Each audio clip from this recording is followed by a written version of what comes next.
Eclesiastes 10, do 16 ao 17. Uma inspiração que eu tive hoje pela manhã, chamada Leila Miranda. Ai de ti, ó terra, quando o teu rei é criança. Vamos repetir essa frase, só essa frase junto? Ai de ti, ó terra, quando o teu rei é criança. Vamos lá, 1, 2, 3. Ai de ti, ó terra, quando o teu rei é criança. Quando os teus príncipes banqueteiam de manhã. Bem-aventurada tu, ó terra, quando o teu rei é filho de nobres, e quando os teus príncipes comem a tempo para refazerem as forças e não para a bebedice. Eclesiastes, que é considerado um livro de sabedoria, solta essa pérola dentre tantas outras, falando do perigo de pessoas estarem no governo quando são imaturas, do perigo das pessoas que não sabem discernir tempo e modo, como se portar numa mesa, o quanto comem, como entram, como saem, pessoas sem protocolos, pessoas que não são governadas, pessoas que são imaturas e ocupam posição de governo. Antes de eu entrar na palavra, eu queria te perguntar uma coisa: qual você acha que é a posição de governo mais importante para Deus sobre a face da terra? Presidente de uma nação como os Estados Unidos? Presidente das Nações Unidas? Presidente do conselho de pastores de uma determinada região? Qual que você acha que é a posição de governo mais importante concedida por Deus a um homem? A gente está dividido aqui entre pai e filho, né? Eu entendo que a posição de filho não é ainda uma posição dentro do que está se propondo descrever no texto de governo. O filho precisa amadurecer para governar. Com certeza a posição de pai. Mas dentre as funções, agora vamos falar de funções, eu tenho certeza que o ministério seja uma das maiores responsabilidades confiadas de Deus a um homem. E se eu pudesse replicar esse texto a uma posição de ministro, onde Paulo reforça isso: se você for chamado ao ministério, você precisa ser um ministro competente do novo pacto. Você não pode estar atuando hoje com mesclas da lei, quando o pacto vigente hoje é novo. Então você precisa ser competente, ser especializado, entendido no que diz respeito ao novo pacto, para que você possa ser um ministro competente. Então, dentro desse quesito, requer de nós, todos os ministros, amadurecimento. E o risco e o perigo que é quando você chega a um lugar de responsabilidade como ministério imaturo. A igreja do Senhor, ela não precisa ser numerosa, a igreja precisa ser madura.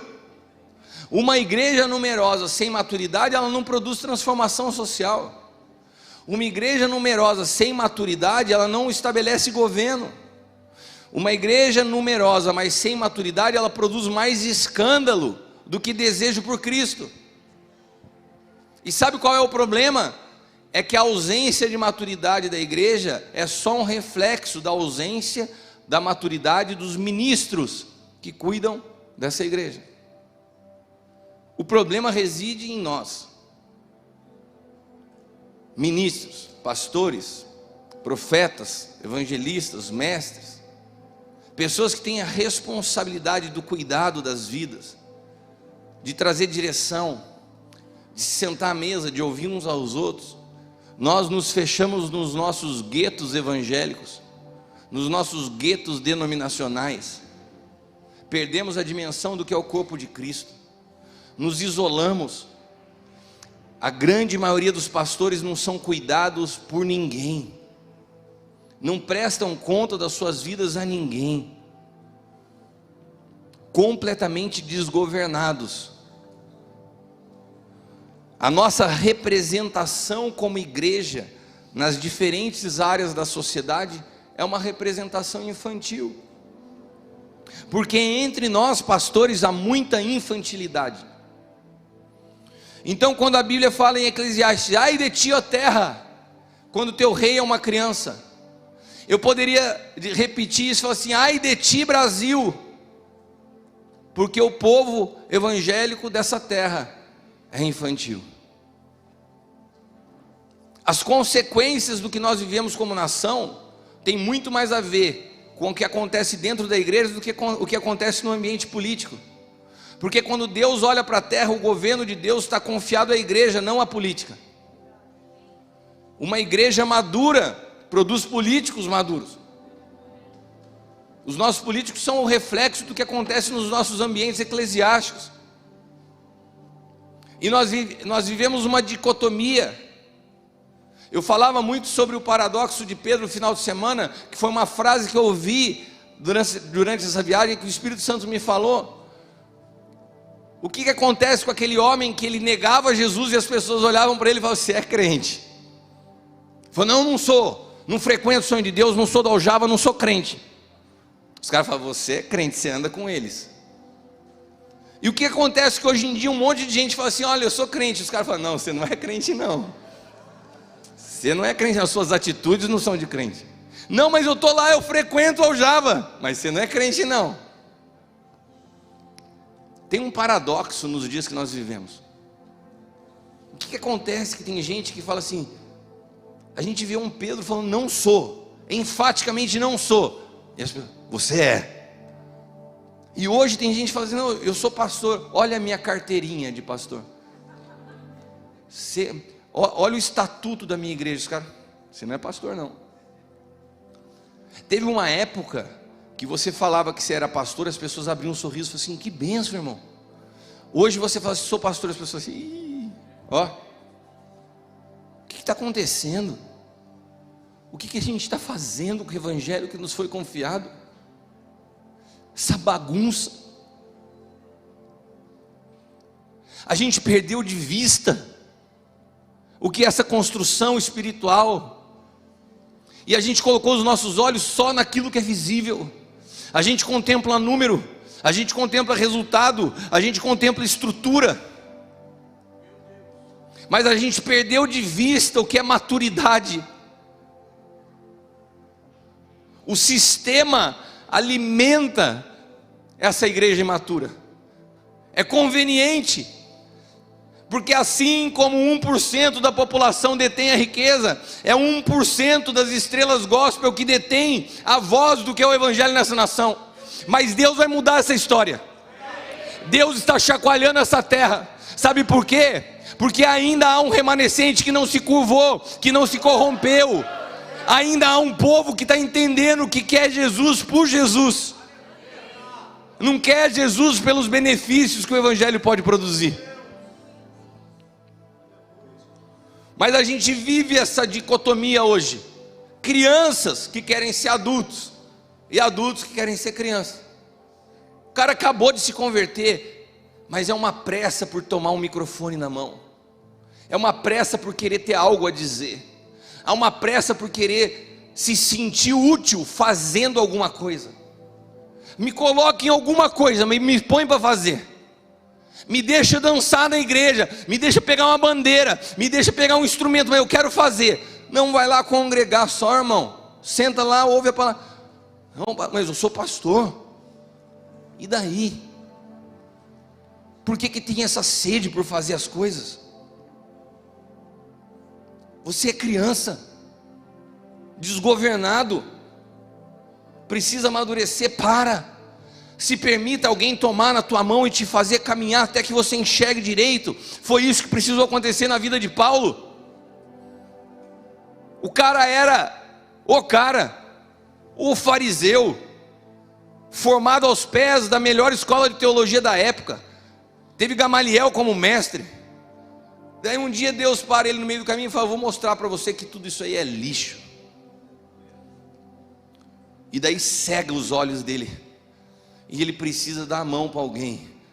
Sabe o que você precisa? Que alguém te dê a mão, e você se permita ser conduzido, até que os teus olhos se abram, e você tenha paciência para esperar que Deus coloque uma palavra na sua boca. Porque se Deus não colocar uma palavra na minha boca, eu não tenho nada para falar. adultos que são como crianças, e crianças que querem ser como adultos. Nós vivemos isso.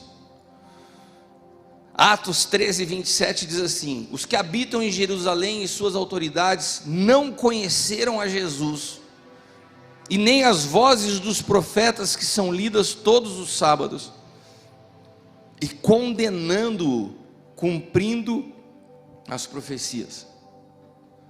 Os que habitam em Jerusalém e suas autoridades, não está falando do povão. Os sacerdotes, os escribas, os fariseus, eles liam, todos os finais de semana eles liam o livro do profeta Isaías no templo. Eles liam sobre o Messias, eles liam, eles tinham palavras proféticas, eles esperavam que Jesus se manifestasse de um jeito, mas Jesus estava entre eles, e eles condenaram Jesus, porque não souberam discernir as profecias. Uma igreja sem discernimento, uma igreja imatura, joga fora o que Deus está mandando como solução, e abraça aquilo que o inferno propõe como saída. Deixa com a gente Barrabás e crucifica Jesus. Deixa com a gente a fama, a visibilidade, notoriedade. Deixa com a gente o dinheiro, mas nós não queremos cruz. Nós não queremos essa mensagem que nos ofende. Nós não queremos essa mensagem que nos confronta. Eu estava falando com alguns irmãos que é muito desafiador para mim carregar essa mensagem. Há momentos que eu estou ministrando que eu vejo pessoas torcendo o nariz porque eu estou falando. Há momentos que eu estou ministrando que eu vejo gente sair chorando, e não é chorando tocado pelo Espírito, chorando de raiva. Uma palavra que confronta. Seria muito mais legal eu fazer as pessoas se sentirem felizes com uma palavra. Só que se eu quisesse, se eu fosse chamado para fazer as pessoas serem felizes através do que eu falo, eu seria um animador de auditório, não um pregador das Escrituras. Eu não fui chamado para te animar e te fazer feliz. Eu tenho uma responsabilidade de pregar a palavra que te leva a uma transformação por dentro. E eu gostaria de falar hoje sobre aquilo que te rouba da capacidade de discernir. A imaturidade que produz tanto estrago na nossa nação, no meio cristão, e principalmente com as pessoas que caminham na liderança de pessoas imaturas. Paulo escreve aos Coríntios e ele diz assim, 1 Coríntios 13, do 11 ao 13: quando eu era menino, eu falava como menino, eu pensava como menino, eu raciocinava como menino, mas quando eu me tornei homem, eu deixei para trás as coisas de menino. Agora, pois, nós vemos apenas um reflexo obscuro, como um espelho, mas então veremos face a face. Agora conheço em parte, mas então eu conhecerei plenamente, da mesma forma como sou plenamente conhecido. Assim permanecem agora estes três: a fé, a esperança e o amor. O maior deles, porém, é o amor. É muito interessante quando Paulo faz uma ministração, e eu gosto de Paulo porque eu me identifico com Paulo, assim como eu me identifico com Pedro. Quando eu vejo Paulo pregando a partir da sua própria vida, ele não está falando de alguém que ele viu que era criança, ele está falando assim, quando eu era criança.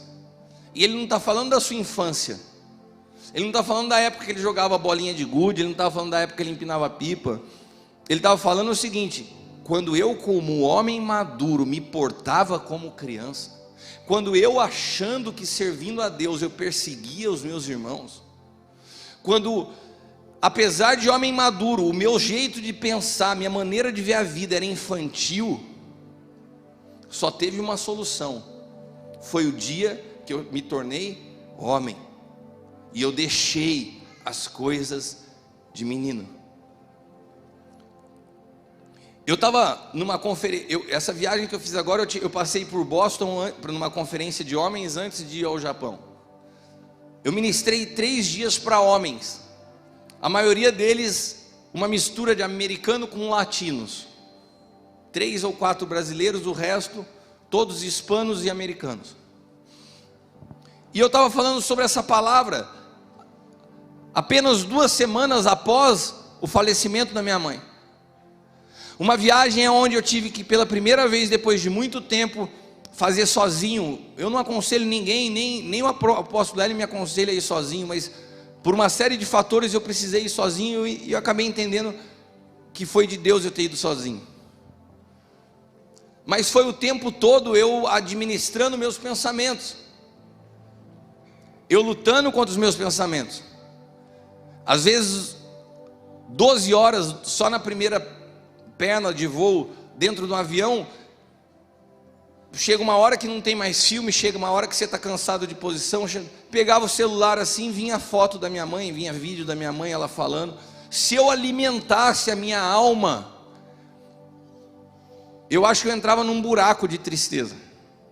E eu falei assim, não é momento para eu ficar vendo isso. E eu cortei aquilo. E eu comecei a falar, Senhor, fala comigo. Fala comigo como um homem maduro. Eu não quero me comportar como criança. Eu não quero negar a minha dor, mas eu quero saber administrar ela da forma adequada. Eu estou indo diante de uma missão, eu não quero chegar frágil nesse lugar. E foi então que o Senhor começou a me explicar algumas coisas.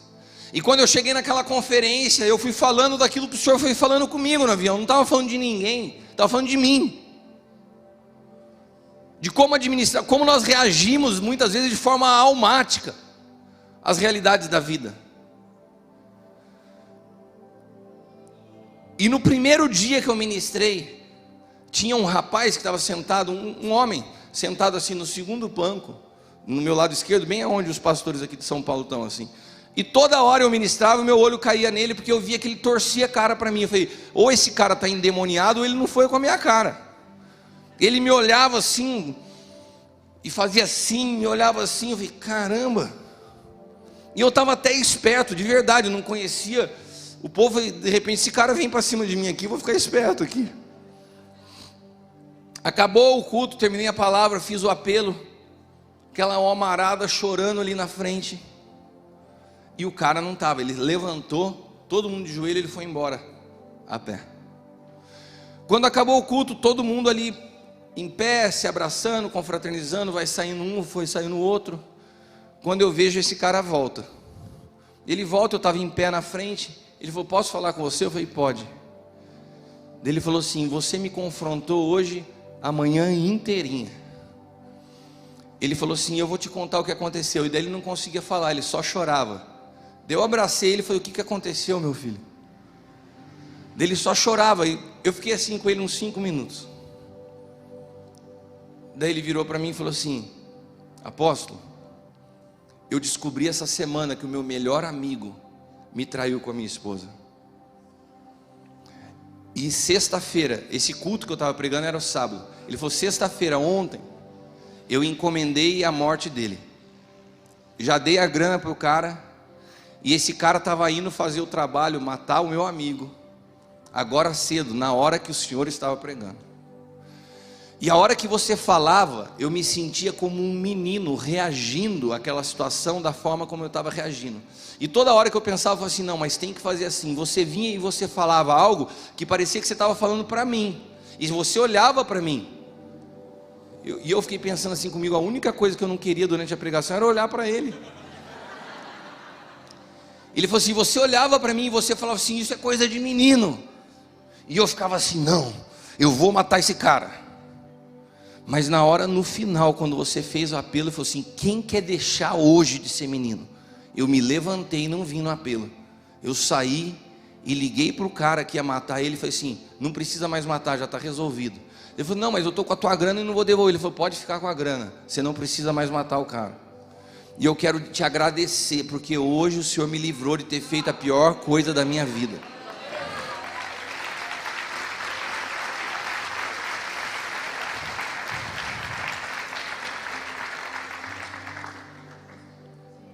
Olha, se a gente for pensar naturalmente, até que ele tinha motivo para mandar matar o cara. É ou não é? Você não está falando de uma coisa absurda.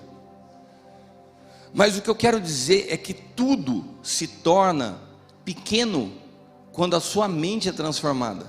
Daí você começa a ver como as nossas atitudes são pequenas, como as nossas atitudes são infantis, porque ele ia fazer uma coisa que ia prender a vida dele para o resto da vida.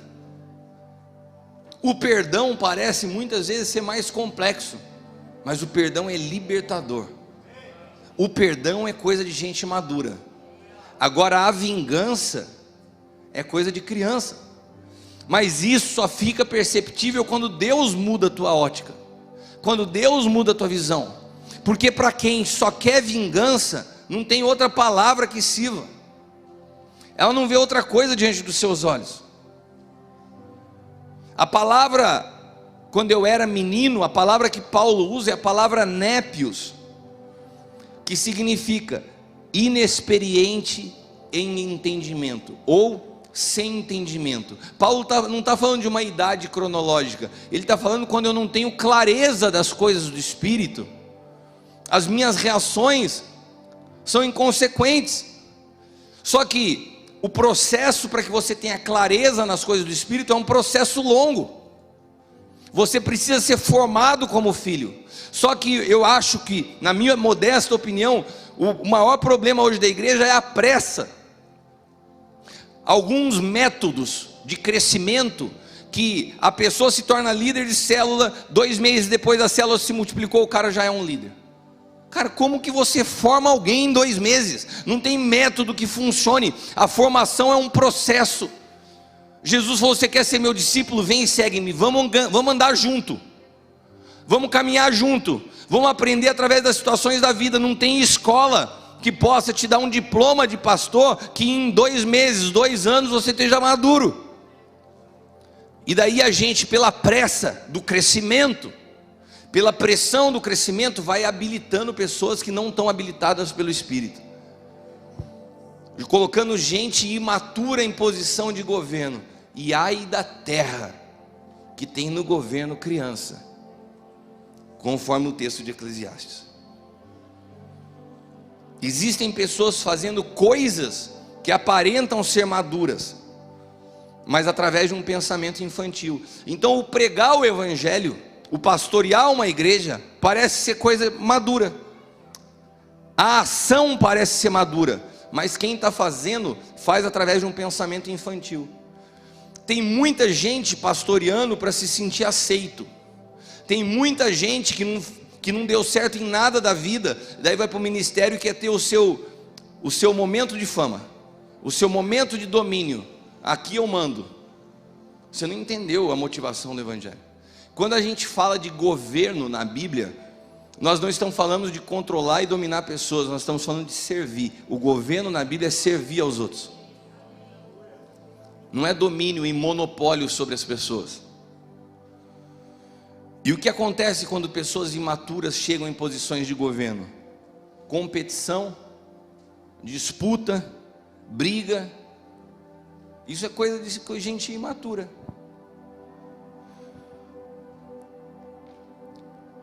O bispo JB escreveu um livro sobre hombridade, onde ele faz uma distinção entre ações que são de meninos, comportamentos de meninos e comportamentos que são de homens. E quando eu estava lendo esse livro, eu via nesse livro, e cada comportamento que ele falava, me vinha a figura do meu pai. Quando eu olhava o comportamento, me vinha a figura do meu pai. Meu pai não foi pastor a vida inteira, mas o meu processo de formação foi com um homem maduro. Meu pai perdeu o pai dele quando ele tinha 12 anos de idade. Meu pai tinha tudo para dar errado, mas meu pai se tornou um homem, e como homem, ele estava habilitado a formar outro homem. Quando só um homem pode formar outro homem. Daí, eu sei que se você está aqui e de repente você é mãe solteira, o teu marido covardemente te deixou sozinho para cuidar de filhos, você fala assim: nossa, apóstolo, que duro ouvir isso, como que eu vou fazer para formar? Não, minha filha, deixa eu te dizer uma coisa, o Senhor vai te honrar. A mãe de Timóteo também não tinha um marido presente, mas ela formou um apóstolo. E sabe o que Deus faz com mulheres que estão lutando na formação dos seus filhos? Deus sempre manda um Paulo no meio do curso para dar a mão para o teu filho e falar assim: vem cá, agora daqui para frente eu vou te ajudar a ser homem. Porque por mais que você se esforce, mãe, hombridade só pode ser transferida por outro homem. Então Timóteo precisou de um Paulo. Todos nós precisamos de uma referência paterna para nos alinhar por dentro. Seja você homem ou seja você mulher, porque a identidade ela é formada através de um pai. E o inimigo e as trevas sabem disso. Por isso que a figura masculina parece que hoje você ser homem já é uma afronta a todos os movimentos. Eu sou homem hétero, nossa, feminismo bate em você, ideologia de gênero bate em você, tudo só porque você é homem. Porque parece que há um ódio com relação à figura masculina, a figura do pai de família. Aqui está a base da sociedade. E quando eu olho para a vida do meu pai, eu vou lembrando as frases do livro do bispo JB, e ele fala uma parte assim: as crianças, você percebe que são crianças porque elas desistem. Crianças desistem quando falham, os homens continuam. Sabe, a maior percepção que eu tenho lidando com pastores hoje, 10 anos do meu ministério cuidando de pastores, é que no primeiro, parece que você está lidando com gente madura, no primeiro sinal de falha, ou na primeira necessidade de correção, então vou parar, então vou desistir. Isso é termômetro de infantilidade.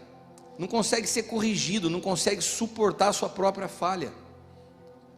Meu pai, ele sofreu problemas ao longo de toda a sua vida.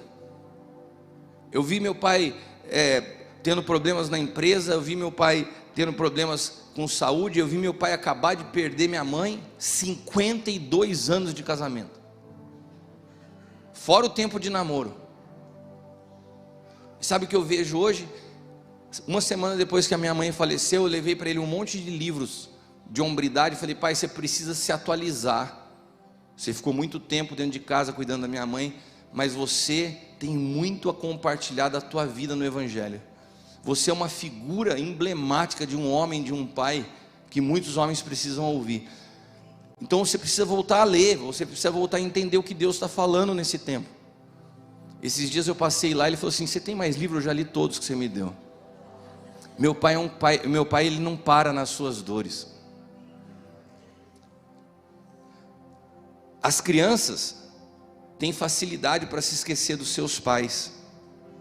Agora homens, quando eu falo, coloque mulheres, pessoas maduras, sabem o que se chama honrar pai e mãe.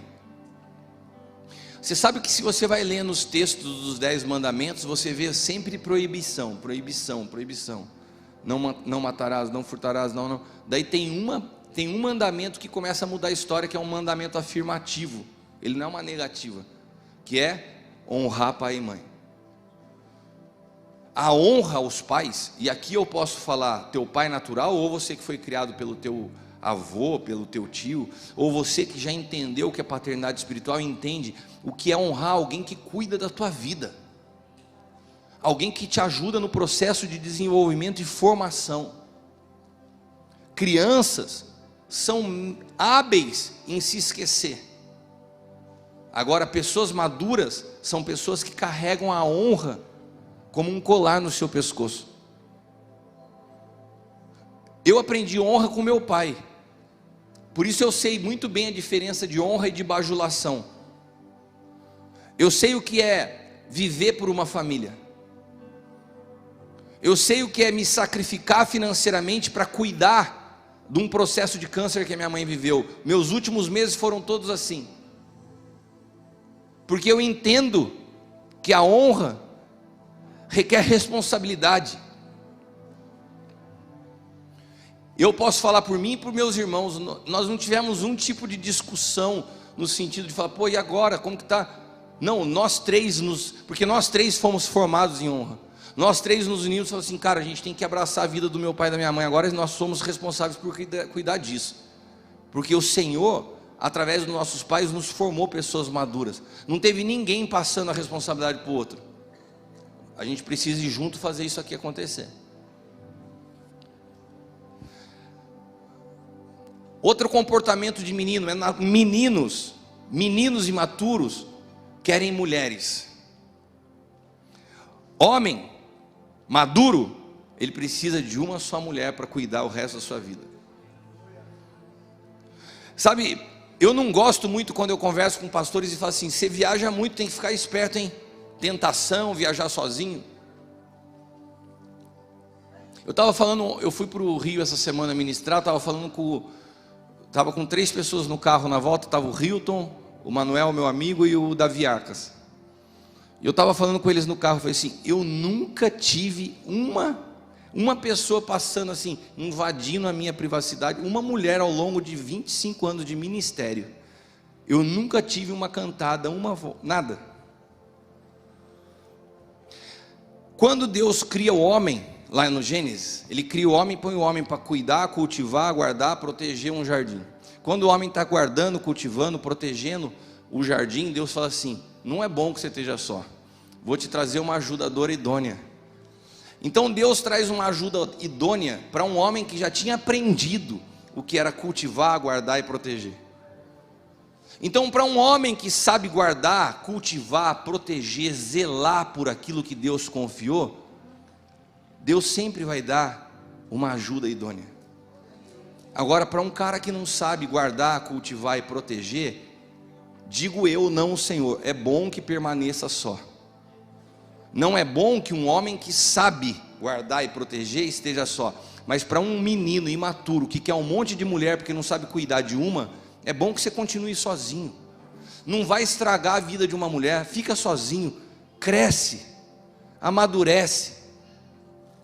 Porque você precisa primeiro entender esse princípio. Um homem maduro, ele não precisa de muitas mulheres para se afirmar. Ele precisa cuidar de quem Deus confiou a ele o cuidado. Pastores, se vocês são muito tentados nessa área, não é que o inferno se levantou, que as mulheres são terríveis. Avalie a sua vida. O seu comportamento deve estar equivocado. O seu jeito de conversar deve estar errado. Homens maduros e casados não dão carona para mulheres. Homens casados e maduros não ficam abraçando e entendendo a dor de outras mulheres. Eu preguei no Rio de Janeiro quinta-feira, recebi uma mensagem no meu Instagram, no meu perfil, na quinta-feira à noite, depois do culto. Apóstolo, de uma mulher: apóstolo, a sua palavra foi incrível, você aconselha mulheres? Eu falei assim: não, e desliguei. Não aconselho mulheres. Eu prefiro ser indelicado com mulheres do que abrir espaço para alguém pensar alguma coisa. Então, quando um homem imaturo, quando um menino entra numa área de governo, ele tropeça porque ele não está preparado para aquilo. Meninos culpam a outros. Homens sabem assumir responsabilidade pelas suas ações. Eu me lembro quando eu era criança, adolescente, 12, 13 anos. Eu morava num condomínio e um grande amigo meu foi viajar, Giovanni. E daí eu e mais outros 3 amigos falamos: vamos entrar na casa dele? Olha a cabeça do cara. Ah, vamos. Daí a gente entrou na casa dele, pulou na piscina, pegamos na geladeira doce de leite, comemos, fizemos uma festa. De repente nosso amigo volta de viagem. A mãe dele, que eu chamava de tia, falei assim: a tia chegou, viu a casa toda revirada e denunciou para a polícia. Falou assim: entraram na minha casa. Um dia eu estou lá em casa e um amigo meu que entrou na casa dele junto comigo me liga e falou assim: Cris, ferrou, a polícia está vindo aí. Coisa de criança, né? Nunca ia chegar na gente. Mas será que vão ver nossa impressão digital? E eu fiquei aterrorizado. Falei: será? Daí eu falei assim: fica quieto, vamos pensar. E desligamos o telefone. Na minha época não tinha celular. Na minha época não tinha telefone sem fio. Na minha época tinha uma coisa que se chamava extensão. Quem se lembra disso? Tinha um outro telefone num canto da casa com um cabo mais longo, e nessa outra ponta da extensão estava a minha irmã. A minha irmã chegou com um sorriso bastante irônico, falou assim: eu ouvi a conversa. Daí eu falei assim: e daí, Renata? Ela falou assim: eu quero aquele moletom. Eu perdi um moletom, perdi uma camiseta. Daí quando o negócio começou a ficar muito caro, eu falei assim: sabe de uma coisa, eu vou confessar que é melhor eu confessar do que ficar na mão da minha irmã me torturando. E de fato eu cheguei pro meu pai um dia e falei assim: ó, o negócio está acontecendo aí, fui eu que fiz. A minha irmã fez uma cara triste na hora, falei: putz, acabou a minha festa, né? Meu pai na hora falou assim: aguenta a mão aqui. Ligou para o pai dos outros amigos, falou assim: ó, meu filho acabou de contar que aconteceu isso. Eu queria propor a vocês a gente pegar os nossos filhos, levar lá na casa agora e fazer eles pedirem desculpa na frente dos pais. Os outros falaram assim: ah, Rosemar, não precisa fazer isso, eu vou resolver com eles aqui e tal. Todos passaram a mão na cabeça dos seus filhos. Eu falei: pai, acho que não vai dar, né? Ele falou: lógico que vai dar, vai eu e você lá. Meu pai me pegou, pôs no carro, entrou na casa, bateu na porta: ô, o senhor está aqui e tal. É, meu filho quer falar com vocês. Cara, eu entrei, ele fez todo mundo sentar, o pai, a mãe, meu amigo, os irmãos. Falou assim: pode falar, meu filho. Falei assim: eu queria falar que fui eu que entrei, queria pedir perdão. Meu amigo com ódio na minha cara me olhando, né? Queria pedir perdão para vocês. E ele falou assim, e meu pai completou e falou assim: queria também dizer para vocês que ele vai pagar tudo. Eu falei: pai, ele falou: você vai pagar tudo o que você pegou. Mas eu entrei em 3 e eles não vieram, você vai assumir tudo.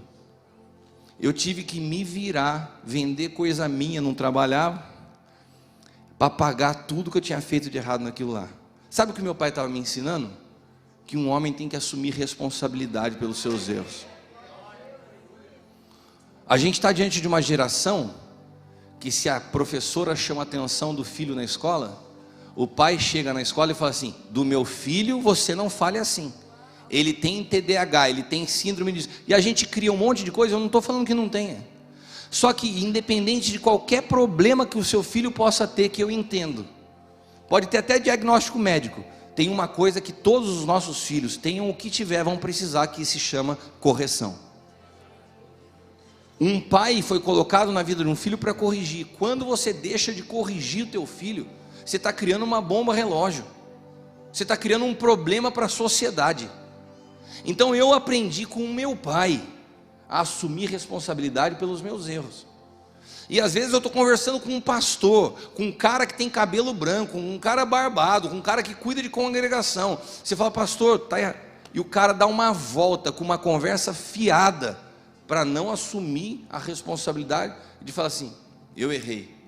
Não fala, porque é criança, não é homem.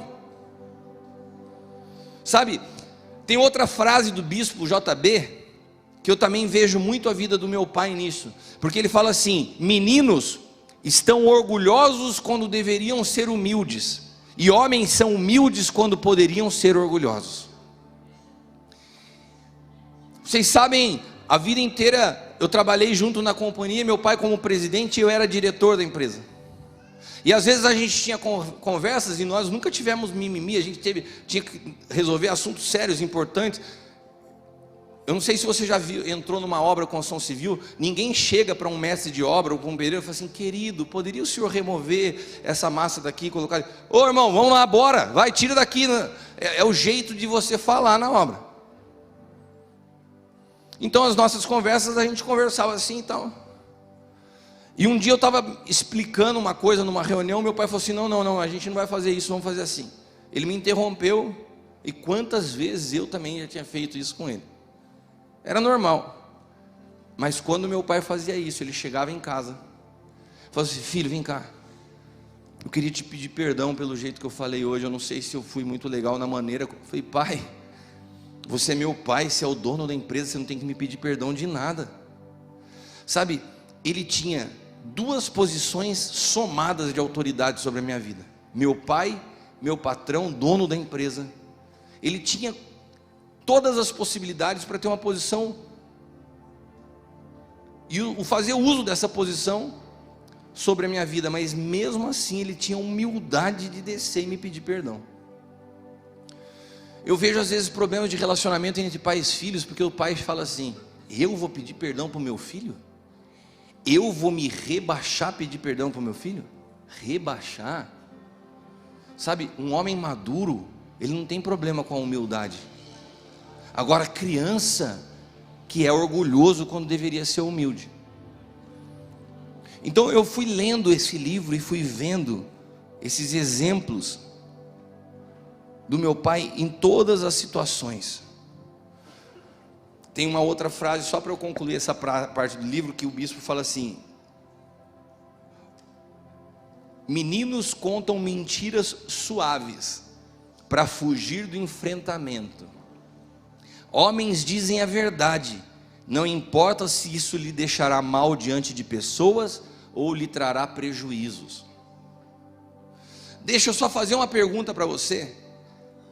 Eu não sei se foi o ambiente, eu não sei se foi o contexto, mas eu fiz essa pergunta em Boston, e quando eu fiz isso, eu vi pelo menos 10% do público começar a chorar.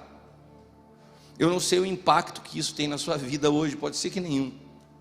Naqueles homens foi muito impactante ver a reação deles. Mas eu queria fazer uma pergunta para você homem e para você mulher que está aqui. A criança que você foi um dia, estaria orgulhosa da pessoa que você se tornou hoje? A criança que você foi um dia, estaria orgulhosa da pessoa que você se tornou hoje? Como homem, como mulher madura, você orgulha de quem você se tornou? Ou você olha para a sua vida e não vê muita diferença nas suas atitudes, nas suas reações,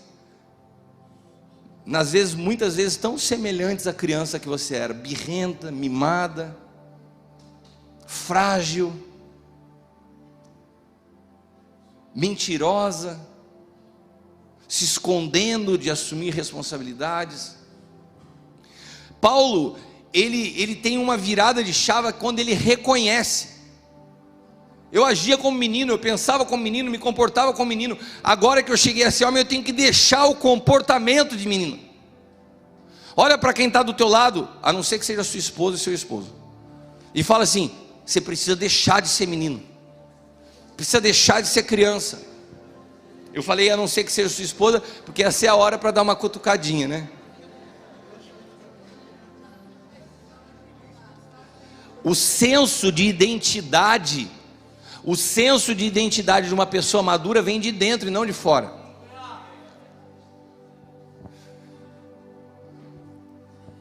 É comum uma criança sair da escola chorando e falar: por que você está chorando, filho? Ah, porque fulano de tal me chamou de orelhudo, porque fulano de tal falou que eu sou careca. E daí você fala: você não é, você é lindo, seu pai te ama. E daí a criança fala assim: eu já não me acho mais assim. Porque uma criança, ela precisa de uma afirmação externa. Não tem problema que teu filho precise disso para se sentir. Agora o problema é quando você tem 50 anos, você fala assim: eu me sinto incapaz, eu não sei tomar decisão. Apóstolo, o que você acha que eu faço? Eu coloco a roupa branca ou a vermelha? Você está me ligando para eu escolher sua roupa? Você está me ligando para eu tomar decisões que você tem que tomar como pessoa madura? Você está querendo delegar para mim a responsabilidade que é tua?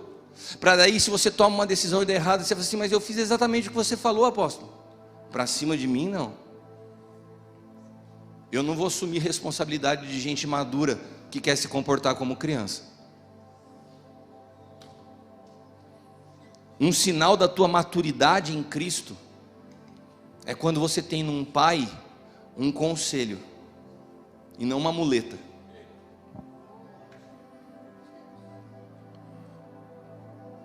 Nós precisamos de discernimento do Espírito, para que as coisas que nos chamavam a atenção quando criança não são as mesmas que nos chamam a atenção hoje. Se antes o visual, a parte externa, a beleza, a grandeza, as formas eram importantes. Agora algumas coisas intangíveis para homens e mulheres maduros são mais preciosas. É por isso que o texto finaliza com Paulo falando assim: o que permanece é fé, esperança e amor. Essas três coisas, elas transicionam entre os pactos. Você precisa no antigo pacto de fé, você precisa no antigo pacto de esperança, você precisa no antigo pacto em amor. Paulo falou assim: eu deixei as coisas de criança, eu deixei o judaísmo, eu deixei a lei, eu me tornei homem maduro, eu tenho clareza de Cristo, mas continuam, permanecem a fé, a esperança e o amor. Pessoas maduras têm seus pilares em realidades intangíveis. Elas não têm as suas distrações por aquilo que elas veem, mas elas têm os seus fundamentos muito claros. Abra sua Bíblia em Hebreus 13:7 e eu já vou concluir para a gente ter o tempo de separação para as mulheres e tudo mais. Hebreus 13:7 diz assim: lembre-se dos vossos pastores, que vos falaram a palavra de Deus, a fé da qual imitais, prestando atenção ao seu modo de viver. O que o escritor de Hebreus está falando está muito ligado ao que Paulo está falando. Não preste atenção na oratória, não preste atenção na eloquência, não preste atenção no tamanho do ministério, mas aprenda a discernir as pessoas do Espírito. Preste atenção no seu modo de viver. Tem muita gente abaixando a cabeça para receber oração, de pessoas que não sabem como são o seu comportamento dentro de casa, de homens que são adúlteros e que estão tomando conta dos púlpitos, e você vai lá e põe a sua mãozona embaixo, quer receber a unção deles, porque você não está preocupado com a sua maneira de viver, você está preocupado só com a oratória e com todas as coisas que distraem qualquer criança, que são as realidades visíveis. Esses dias eu vi um trabalho falando de conscientização de crianças sobre abuso, muito interessante. O rapaz pega e pergunta para a mãe e para o pai assim, a maioria cristão, fala assim: você fala sobre o seu filho sobre abuso, que não deve falar com gente estranha? Nossa, meu filho está treinado para isso, já falei para ele que não é para ele falar com ninguém de estranho na rua, não aceitar nada de ninguém. Eu falo muito isso para o meu filho. Ele falou assim: posso fazer uma pesquisa com você? Fazer um teste para ver se seu filho está blindado mesmo? Isso num parque, a mãe conversando com o cara e o filho ali na frente no brinquedo. Posso fazer um teste? Vamos ver se ele não cai na minha? Daí a mãe falou: tá bom, pode fazer o teste. Daí ele chega com um cachorrinho perto da criança e fala assim, a criança para e fala assim: nossa, que legal o seu cachorrinho, você viu meu cachorrinho? Ele se chama tal. Daí a criança fala assim: é, que legal, você acredita que o meu cachorrinho come balinha? Daí a criança falou assim: eu estou com uma balinha aqui, quer uma para você? A criança falou: quero. Daí ele dá uma bala para a criança. Sabia que ali naquele canto, e ele mostra uma casa assim, tem um monte de cachorrinho que é irmãozinho desse, quer ir lá comigo ver? A criança falou: quero. Daí dá a mão para a criança ir. Daí ele volta e fala para a mãe: você está vendo? O problema é que você pode treinar com um monte de instrução uma criança, mas a criança, ela se rende a um apelo visual. Ela viu o cachorrinho.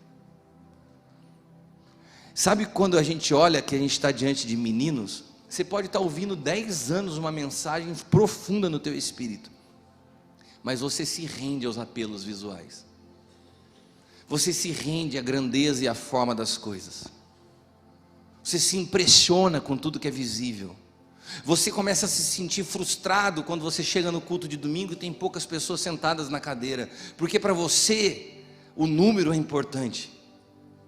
Sabe, o que às vezes a gente precisa é ir para alguns países, igual essas viagens que eu tenho feito. Você chega no Japão, se você consegue sentar com 10 pessoas numa mesa, é uma multidão. 1% da população é cristã. Sabe, nesse tempo que eu estou indo lá, eu vi 2 japoneses se converterem, 4 anos. Foi uma revolução no meu espírito, porque um deles se converteu sem que eu falasse uma palavra em japonês. Ele entrou no culto num dia à noite, que ele estava pensando em se matar, só para saber para que vocês saibam, um dos países mais prósperos do mundo é o maior índice de suicídio do mundo. Eu estava ministrando e então entrou um rapaz que não estava entendendo nada que eu estava falando e ficou parado lá em pé, assim, sem entender. E na hora que eu estava fazendo a apresentação, e o Caio tinha ido nessa viagem, meu filho tinha ido comigo. Eu falei: Caio, vem aqui na frente, eu quero te apresentar para a igreja. Daí o Caio veio, eu falei assim: olha, se vocês quiserem comprar meus livros, no final ele está com meus livros lá atrás, vocês podem falar com o Caio. Eu falei: obrigado, filho. Dei um beijo na testa dele, falei: pode ir para lá. Quando acabou o culto, aquele japonês foi lá nos livros com o Caio. O Caio não sabia falar uma palavra em japonês, ficou desesperado, chamou o Felipe para traduzir. O Felipe chegou perto dele e o japonês falou assim: eu fiquei impressionado hoje. Daí o Felipe falou: com o quê? Ele falou assim: quando eu cheguei eu não estava entendendo nada. Eu saí de casa, não tinha nada aberto, estava pensando em me matar, com um monte de problema na minha família. E eu vi aqui aberto, eu entrei. Eu não entendi o que aquele homem falou, mas quando ele abraçou aquele filho e deu um beijo na testa dele, eu falei: eu quero isso para minha família. E ele entregou a vida dele a Jesus, porque ele me viu dando um abraço, um beijo no meu filho. Quando a Bíblia fala que nós somos cartas vivas, nós precisamos ter uma vida que a pessoa possa ler Cristo em nós sem que a gente precise abrir a boca. Hoje nós estamos num momento onde a gente tem muita informação, a gente fala muita coisa, mas a gente comunica muito pouco. Então, eu gostaria de propor a vocês que nessa manhã a gente possa refletir se nós estamos nos permitindo sermos amadurecidos.